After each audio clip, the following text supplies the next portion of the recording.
In today's gospel, Jesus asks, "Who do the people say that the Son of Man is?"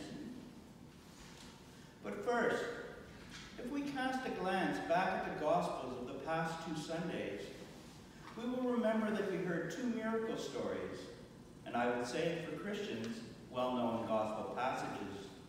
2 weeks ago, the disciples were out on the water, caught in a rising storm, and they were afraid, and Jesus came out to where they were.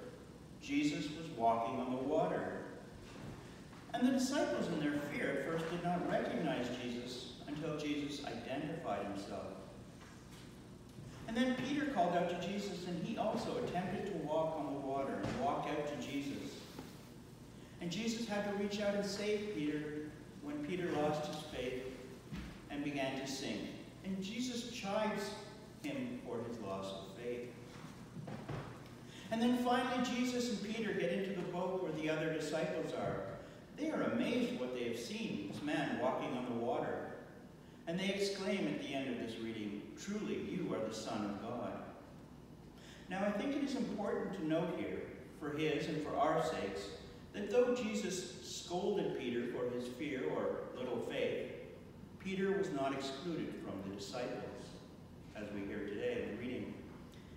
And that should be reassuring for future Jesus followers, and for us today in those moments of doubt. That does not exclude us from the company of Jesus. And then in the reading last week, we have the dramatic story of the Canaanite woman coming to Jesus wanting a miracle, healing for her daughter, calling out to him as he walked by, "Have mercy on me, Lord, Son of David." Now the story of the Canaanite woman is striking. She is not of the same ethnic background as Jesus, but she recognizes him and addresses him formally. In Matthew's narrative, it has often moved people to identify in Jesus' identity. And in dialogue and debate, the Canaanite woman challenges the idea that the blessings are only for the Israelites. Jesus commends her for her faith, and Jesus heals her daughter. This woman broke through barriers of fear and exclusion and called out to Jesus. And she had faith, but also bravery, which I think is key. Because it has come to me that when we need Jesus, when we need help, we have faith that he is present, but it often takes bravery to call out to him and to show that we want his help and for him to hear us. So in the last 2 readings, we've had people state, "You are the Son of God. Lord, Son of David, help me." And yet today Jesus asks his disciples, "Who do the people say that the Son of Man is?" Jesus has various titles throughout the gospel. It keeps us on our toes. But also here Jesus is asking his followers, "What are people saying about me?" And the disciples gave him various answers. Elijah, John the Baptist, come back to life. I personally have a practice that I like to do, to place myself in the story and wonder how I might react or respond if I was there. If Jesus asked me directly the question, "Who do people say that I am?"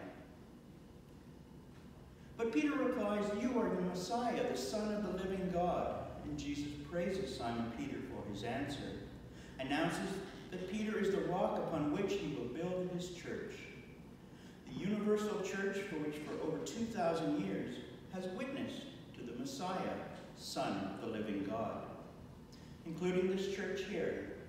And I thought about this, and I thought about Reverend Naylor, who went to the same college that I did and came to Dawson and helped start St. Paul's. And his name is on the sign outside. To build upon the church that Jesus has started. And in that tradition, we continue to proclaim Jesus and to worship him. 120 years later, still in Dawson. A connection to history and time where people have reached out and called upon Jesus, shown his love and effect upon one's life and living, called to be in right relationship in community and the world around us. Community, I have learned, is very important in Yukon, along with hospitality. When I was here last summer, I was shown great hospitality. The gospel readings last year were from Luke, and and coming to Dawson City and to St. Paul's, I have been warmly welcomed again. And so I come before you today, entering into this community that witnesses here at St. Paul's, to the community of Dawson area, and I look to learn what makes this community special, and why people came here and raised families, and continue to worship and witness to Jesus, the church that Jesus built, as Jesus says, so that nothing will prevail against it.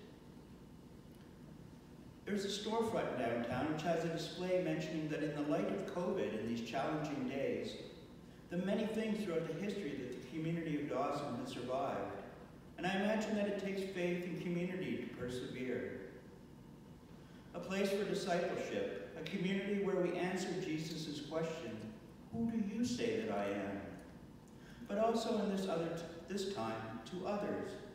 And I believe that we answer with faith in Jesus, the rock that the church community is built on, a strength that others here can see, and that I hope to be even more a part of with Natasha, learning, growing, and worshiping together. Amen. Amen.